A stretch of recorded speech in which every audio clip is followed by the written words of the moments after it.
Bom dia, pessoal! Que alegria estarmos aqui juntos nessa manhã para iniciarmos essa semana, nesse domingo, para meditarmos na palavra de Deus e orarmos por nossas famílias. Sim, vamos ler com vocês hoje Ezequiel capítulo 33, iniciando uma nova sessão desse livro. Nós temos lido pelas últimas semanas o profeta Ezequiel, que foi chamado por Deus como um jovem que era de uma família sacerdotal para anunciar visões da glória de Deus e palavras proféticas que Deus tinha lhe dado tanto ao povo de Israel e Judá, como também às nações ao redor. E parece que a partir de hoje nós percebemos quando o profeta começa a experimentar um pouco de alívio, depois de tantas palavras duras que ele entregou, depois de tantos momentos difíceis no seu ministério, porque apesar dos líderes de Judá virem até ele para o consultarem e perguntar o que o Senhor estava lhe dando de mensagem profética, as palavras eram tão pesadas. Ezequiel anunciou tantas palavras de julgamento pela espada que viria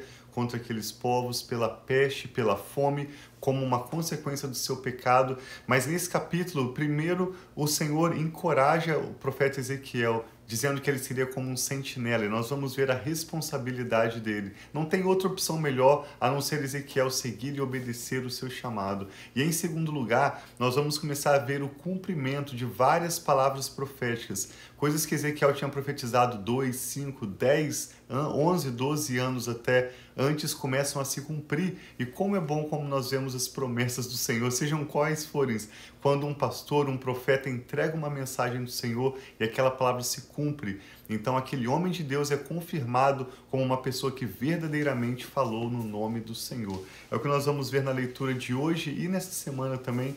Te convidamos a meditar conosco a cada dia e também orarmos juntos pelas nossas famílias. Amém. Então vamos orar pedindo ao Senhor para ter liberdade de falar aos nossos corações. Sim. E que nós possamos estar atentos à voz dele.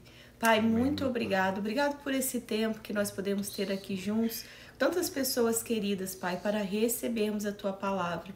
Nós entregamos esse tempo a Ti, entregamos essa semana e pedimos, Pai, fale conosco, revela-te a nós, abra os nossos olhos para que nós possamos ver a beleza da Tua palavra, abra os nossos ouvidos, o nosso coração e nos dê, Pai, o discernimento e o entendimento que só vem de Ti, só vem do Teu Espírito. Nós queremos ouvir a Tua voz, Pai, e estamos aqui. Te amamos, em nome de Jesus. Amém. Diz assim então, Ezequiel capítulo 33, acompanhe conosco. Essa palavra do Senhor veio a mim. Filho do homem, fale com seus compatriotas e diga-lhes: quando eu trouxer a espada contra uma terra, e o povo dessa terra escolher um homem dos seus territórios para ser sentinela, e ele vir a espada vindo contra a terra e tocar a trombeta para advertir o povo, então, se alguém ouvir a trombeta, mas não der atenção à advertência, e a espada vier e tirar a vida daquela pessoa, este será responsável por sua morte, sua própria morte. Uma vez que ele ouviu o som da trombeta, mas não deu atenção à advertência, será responsável por sua morte. Se ele desse atenção à advertência, se livraria. Aqui Deus já começa a aliviar o profeta Ezequiel ao dizer: uma vez que o sentinela anunciou a mensagem, ele tocou a trombeta, ele anunciou a mensagem que estava por vir. Se aqueles que estão ouvindo a mensagem derem atenção a essa advertência, eles se livrarão. Mas se a sentinela vir chegar a espada e não tocar a trombeta para advertir o povo, e a espada vier e tirar a vida de um deles, aquele homem morrerá por causa da sua iniquidade. Mas considerarei a sentinela responsável pela morte daquele homem. Filho do homem, eu o fiz sentinela para o povo de Israel. Por isso, ouça minha palavra e advirta-os em meu nome. Então aqui Deus está chamando a Ezequiel a declarar a palavra, assim como o sentinela avisava do perigo que estava chegando na cidade para as pessoas tomarem as suas decisões. E a partir do momento aqui Deus fala que o sentinela avisava, a responsabilidade dele estava feita. Agora era a parte do povo de aceitar ou não aquela advertência do sentinela. E Deus aqui chama Ezequiel para a mesma coisa, para que ele venha e advirta o povo. E aí continua no verso 8, Ezequiel 33, verso 8. Quando eu disser ao ímpio, você certamente morrerá, e você não falar para dissuadi-lo dos maus caminhos, aquele ímpio morrerá pela iniquidade dele. Mas eu considerarei você responsável pela morte dele. Contudo, se você advertir o ímpio para que ele desvie de seus caminhos e ele não se desviar, ele morrerá pela iniquidade dele, mas você estará livre desta culpa. Então Deus está falando, quando eu pedi para você dar uma mensagem de juízo, falando, mostrando o erro daquele ímpio, se você der a mensagem e aquele ímpio decidir não seguir a palavra que Deus estava dando através de Ezequiel, Ezequiel estava livre da culpa e a culpa seria do ímpio. Mas se Ezequiel ficasse, nossa, eu não vou dar essa palavra não, eu não vou falar, essa palavra é difícil, e aquele ímpio, ele teria sim a culpa das escolhas más que eles estavam fazendo, mas a responsabilidade cairia também sobre Ezequiel, que não estava cumprindo o chamado, o propósito e a missão que Deus tinha dado para ele fazer. Sim, isso nos lembra o que Jesus falou nos evangelhos, por exemplo, em Mateus 25, na parábola dos talentos, quando Deus deu dons ou talentos a algumas pessoas e depois de muito tempo,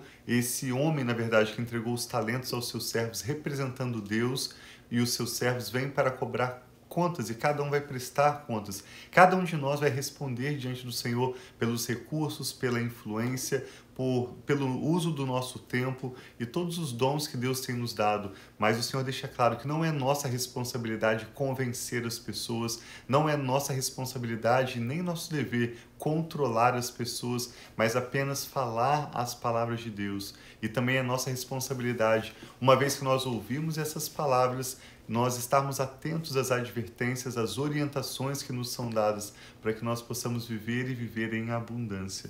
Vamos concluir. Ezequiel 33, verso 10 diz: Filho do homem, diga ao povo de Israel, é isto que vocês estão dizendo, as nossas ofensas e os nossos pecados são um peso sobre nós e estamos desfalecendo por causa deles. Como então poderemos viver? Eles estão novamente questionando a justiça de Deus ou justificando a sua maneira, como eles viviam de maneira rebelde, dizendo que não teria maneira deles viverem uma vida melhor. E o Senhor diz: diga-lhes, tão certo como eu vivo, declara o soberano Senhor, eu não tenho prazer na morte dos ímpios. Antes tenho prazer em que eles voltem dos seus maus caminhos e vivam. Voltem dos seus maus caminhos. Por que vocês haveriam de morrer, ó povo de Israel? Por isso, filho do homem, diga aos seus compatriotas, a retidão do justo não o livrará se ele voltar para a desobediência, e a maldade do ímpio não o fará cair se ele se desviar dela. Se pecar, o justo não viverá por causa da sua justiça. Se eu garantir ao justo que ele irá viver, mas ele, confiando na sua justiça, fizer o mal, nada será lembrado das suas ações justas, e ele morrerá por causa do mal que fez. E se eu disser ao ímpio, certamente você morrerá, mas ele se desviar do seu pecado e fizer o que é justo e o que é direito, se ele devolver o que apanhou como penhor de um empréstimo, se devolver o que roubou, agir segundo os estatutos que dão vida e não fizer mal algum, certamente viverá e não morrerá. Nenhum dos pecados que cometeu será lembrado contra ele. Ele fez o que é justo e direito e certamente viverá. Ou seja, apesar das duras palavras, para você que está acompanhando conosco as leituras dos últimos capítulos, Ezequiel declarou palavras duras de juízo de Deus sobre as 10 tribos do norte de Israel, sobre as tribos do sul também na região de Judá, ao redor de Jerusalém, sobre as nações ao redor, edomitas, moabitas, amonitas, até o Egito, a cidade de Tiro. Apesar de todas as palavras que o Senhor havia falado e a promessa de que iria julgar e destruir aqueles povos e aquelas comunidades, se um deles se arrependesse, o Senhor iria também se arrepender da sua palavra. Se eles mudassem a conduta, se eles aceitassem a advertência do Senhor, o Senhor os pouparia, porque Deus não tem prazer em destruir ninguém, em causar dano a ninguém, mas sim em vê-los prosperar. No verso 17, contudo, os seus compatriotas dizem, o caminho do Senhor não é justo. mas é o caminho deles que não é justo. Se um justo se desviar da justiça e cometer o pecado, morrerá por causa disso. E se um ímpio se desviar da maldade e fizer o que é justo e direito, viverá por assim proceder.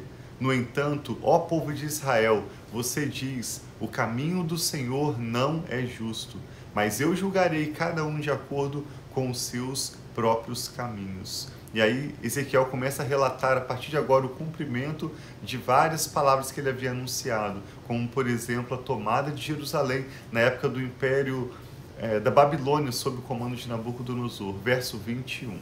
Diz assim: no 5º dia do 10º mês do 12º ano do nosso exílio, um homem que havia escapado de Jerusalém veio a mim e disse: a cidade caiu. Então, nós já tínhamos lido que eles tinham invadido a cidade de Jerusalém. Então, esse homem veio da cidade de Jerusalém lá para a Babilônia e está falando para Ezequiel. Nós lemos detalhadamente sobre isso no final do livro do profeta Jeremias e até comentamos que é um dos episódios mais tristes de todo o chamado Antigo Testamento, quando a cidade de Jerusalém foi invadida depois de quase 1 ano e meio de cerco do exército de Nabucodonosor ao redor da cidade, e eles entram, queimam a cidade, destroem o glorioso templo de Salomão, destroem tudo aquilo que era tão precioso, não apenas aos olhos do povo de Israel, mas também aos olhos de Deus. Esse homem então está voltando e declarando a Ezequiel: a cidade caiu, no dia em que a cidade de Jerusalém foi invadida e destruída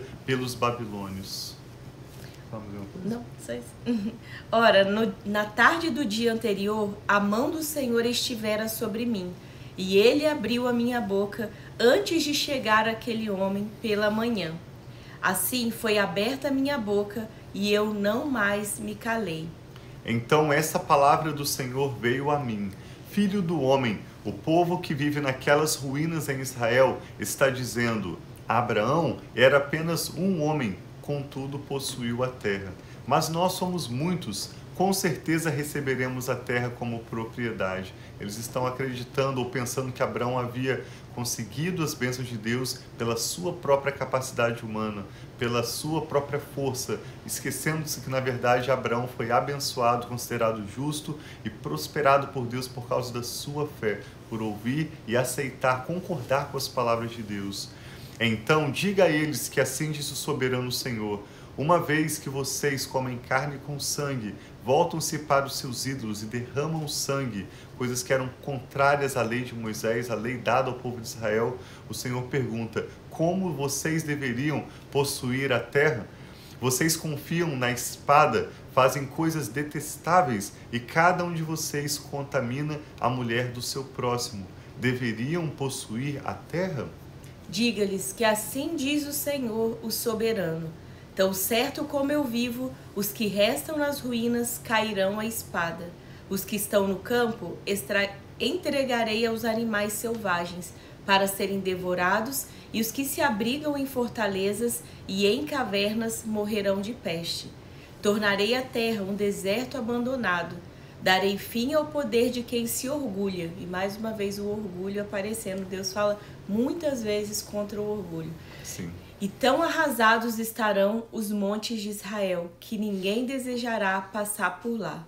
Eles saberão que eu sou o Senhor, quando eu tiver tornado a terra um deserto abandonado por causa de todas as práticas detestáveis que eles cometeram. Quanto a você, filho do homem, os seus compatriotas estão conversando sobre você perto dos muros e às portas das casas, dizendo uns aos outros: venham ouvir a mensagem que veio da parte do Senhor. De alguma forma, Ezequiel entregava a mensagem de Deus com tanta autoridade, com tanta graça, que o povo tinha interesse em ouvir as palavras dele.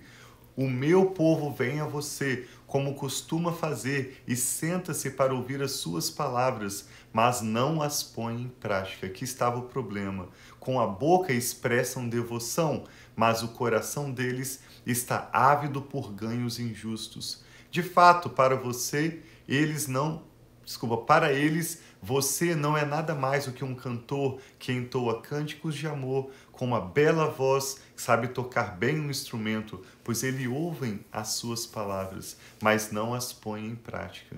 quando tudo isso acontecer, e certamente acontecerá, eles saberão que um profeta esteve no meio deles. O Senhor então reafirma para Ezequiel a importância, a responsabilidade do seu chamado. Não existe opção melhor para Ezequiel a não ser declarar as palavras de Deus. E o Senhor permite Ezequiel começar a ver com seus próprios olhos o cumprimento das palavras que ele havia anunciado, de acordo com a fidelidade de Deus. Esse capítulo, então, reafirma a justiça e a fidelidade de Deus e também a responsabilidade da nossa parte. Sim, mostra como nós que temos dons, talentos e missões que Deus dá a cada um de nós. Nós não precisamos olhar para a missão do outro, porque nós vamos responder por aquilo que Deus tem trago às nossas mãos, o que Deus tem trago nas suas mãos, o que Deus tem colocado diante de ti para servir o seu próximo, para servir a sua família, para servir a sua comunidade. Então aqui esse texto mostra também que Deus vai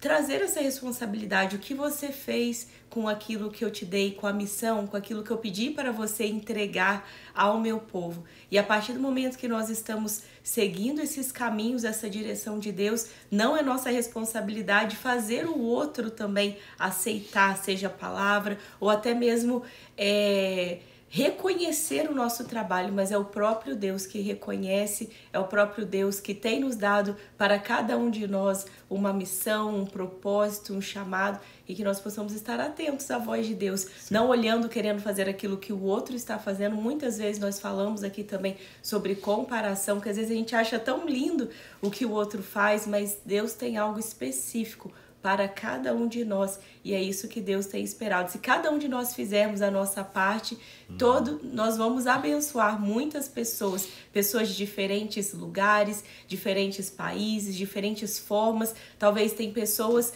que da forma que eu e o Thiago comunicamos não é a melhor para elas, mas talvez a forma que você se comunica com ela, entrega o amor e a palavra de Deus, vai falar muito mais ao coração delas. Então que nós possamos estar atentos também a isso, né, meu amor? Com certeza. Você, nós, cada um de nós temos um propósito de Deus, e é não apenas através da nossa personalidade, da nossa maneira de falar, mas também através de circunstâncias que Deus escolhe comunicar através das nossas vidas. Lembre-se de que o profeta Ezequiel passou várias situações em que a sua própria vida ilustrou para o povo a palavra de Deus. Ele passou por situações difíceis, ele fez como que dramas ou teatros, de maneiras diferentes ele profetizou. Foi o mesmo com o profeta Jeremias, só um exemplo, quando Jeremias visita a casa do oleiro, o Senhor fala com ele naquele contexto. Deus falou com o profeta Isaías através do seu próprio filho, quando ele anunciou que a virgem ficaria grávida, daria à luz um filho. Então existem circunstâncias que nós passamos nas nossas vidas, às vezes boas, às vezes ruins, que nós não entendemos, e às vezes pensamos que aquilo tem a ver apenas com a nossa própria vida, mas na verdade Deus está contando com aqueles episódios na nossa vida para comunicar algo à nossa família, aos nossos amigos e até mesmo a pessoas desconhecidas. Então relembramos que você tem um propósito de Deus, Ele tem cuidado da sua vida, Ele é sempre fiel, e cabe a nós sermos responsáveis com os dons e talentos que Ele nos tem confiado. Queremos orar nesse sentido, vamos apresentar nossas famílias, também orar por essa nova semana que está se iniciando. Vamos orar juntos? Sim. Pai, nós te damos graças pela sua palavra e como Sim. vamos percebendo repetidas vezes a justiça do Senhor que é perfeita, a sua fidelidade em cumprir cada uma das suas palavras e o zelo do Senhor pelo seu povo. Obrigado, Pai, pela reafirmação de que o Senhor não tem prazer na morte, no sofrimento de ninguém, mas o seu prazer é que nós possamos nos arrepender dos nossos maus caminhos. Sim, e ao nos voltar para o Senhor, descobrir vida e a vida em abundância que o Senhor tem para nós. Amém, Senhor. Abundância de dons, de recursos que o Senhor nos tem dado, e nós queremos ser responsáveis, sermos bons mordomos de tudo aquilo que o Senhor tem confiado a nós e a nossa família. Amém, eu e Rafa Pai. Oramos por essa pessoa que está conectada conosco agora, apresentamos ao Senhor, Pai, cada necessidade, cada situação difícil que agora traz tristeza e preocupação ao coração daqueles que oram conosco.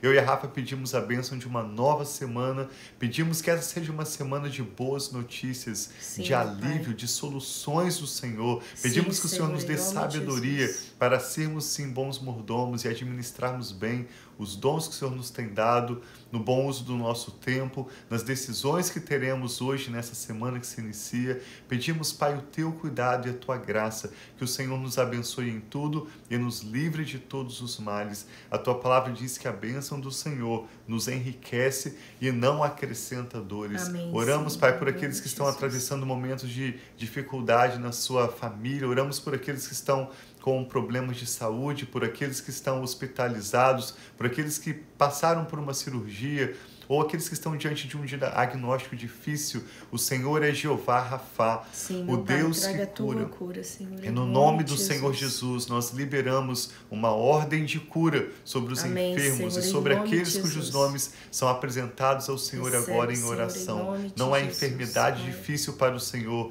não há quadro que o Senhor não possa reverter, não há diagnóstico que seja impossível para o Senhor. Eu e a Rafa profetizamos cura sobre a sua vida, sobre os seus familiares, cada pessoa cujo nome é apresentado em oração agora por cura. Nós declaramos a cura do Senhor soberano, nosso Deus, que é Jeová Rafá, que cura as nossas enfermidades, que levou já sobre si as nossas dores e pelas suas feridas nós fomos sarados. Abençoamos com paz cada lar em que há confusão e divisão. Declaramos em nome do Senhor Jesus o poder de Deus quebrando toda contenda e toda divisão e trazendo unidade, paz e alívio para os lares. Apresentamos ao Senhor, Pai, cada motivo de oração e cada nome que são agora apresentados diante do Senhor. Nós concordamos em fé pelos milagres do Senhor, de forma que o nome do Senhor seja glorificado. Abençoamos essa nova semana, abençoamos a sua semana, abençoamos a sua família. E, Pai, oramos com ações de graças em nome do Senhor Jesus. Amém. Então tem uma semana muito abençoada, que nós possamos estar firmes, ouvindo as palavras, aprendendo mais com o Senhor. Eu quero dar bom dia aí para a irmã Alejandra, que sempre está aqui conosco. Um abraço, tenha uma semana muito abençoada, irmã Alejandra, e todos vocês que estão aqui conosco também. Em nome de Jesus, ao longo desse dia, nessa manhã, durante a tarde ou a noite, que nós, não importa o momento que nós estamos meditando na palavra do Senhor, mas essa palavra que é lâmpada para os nossos pés e luz para o nosso caminho, possa ir iluminando e nos mostrando esse caminho a seguir. Seja, amém. O propósito dessa meditação diária que temos e chamamos Família e Fé é exclusivamente compartilhar com você uma leitura que vem direto das Escrituras Sagradas e orarmos pelas nossas famílias. Essa ministração está disponível nas nossas redes sociais e também no canal Família e Fé no YouTube e no podcast Família e Fé, que está disponível em várias plataformas digitais. Muito obrigado por participar conosco e obrigado por compartilhar com alguém também de quem você se lembra agora. Deus os abençoe muito, nós amamos vocês. Um abraço.